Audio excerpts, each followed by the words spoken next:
So if you're the internal IT person and you want to get rich quick, I've got a great scheme for you. Plan for you that will guarantee you riches beyond belief or more probably jail. Here's the thing.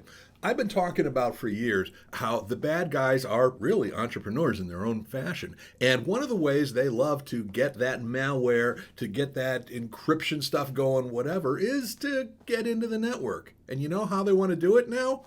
Through you, the disgruntled employee. Actually, this is nothing new. Cyber criminals have often taken advantage of either disgruntled or lazy employees to try to trick them or bribe them into giving them access they wouldn't otherwise have. This is nothing new. But now there's been a recent popular approach that essentially is you deploy the ransomware, we'll split the proceeds. The group called Lockbit 2.0, it's a ransomware as a service gang, basically just put out a help wanted ad. I included a link to the article that talks about this in the comments below.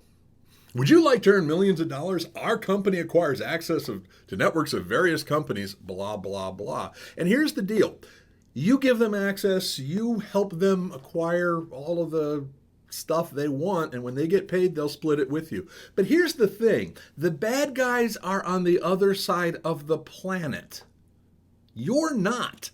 And so what ends up happening is whoever the person is who lets them in is literally sitting there holding the bag. And yeah, the FBI might not be able to track it back to whatever country this thing started from, but I'm pretty sure they've got a much higher probability of finding you. And it's really interesting to see situations where this might actually be tried.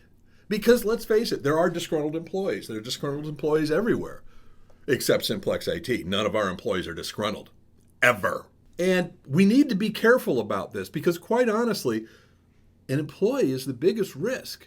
Either because they fell for something, in which case they weren't necessarily vigilant, but they weren't crooks. Or, yeah, they're crooks. So here's the thing. And this is the test I always tell people to try.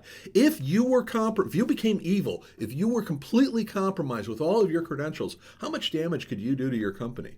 Whether that be because you actually did go evil or because your credentials were compromised and therefore they have the keys that you have. Either way, it's an interesting thought experiment. Not all MSPs want your job or want you to become a crook. Simplex IT, we've got commits, co-managed IT services. We partner with you to help you through situations like this. Want to know more? DM me or email me, bob@simplex-it.com, and I'll send you a copy of my book, I Don't Want Your Job Is Co-Managed IT Services the Right Fit for You. And if you read this, you probably won't go to jail, unless you read it while robbing a bank, which would be kind of weird. Comments below.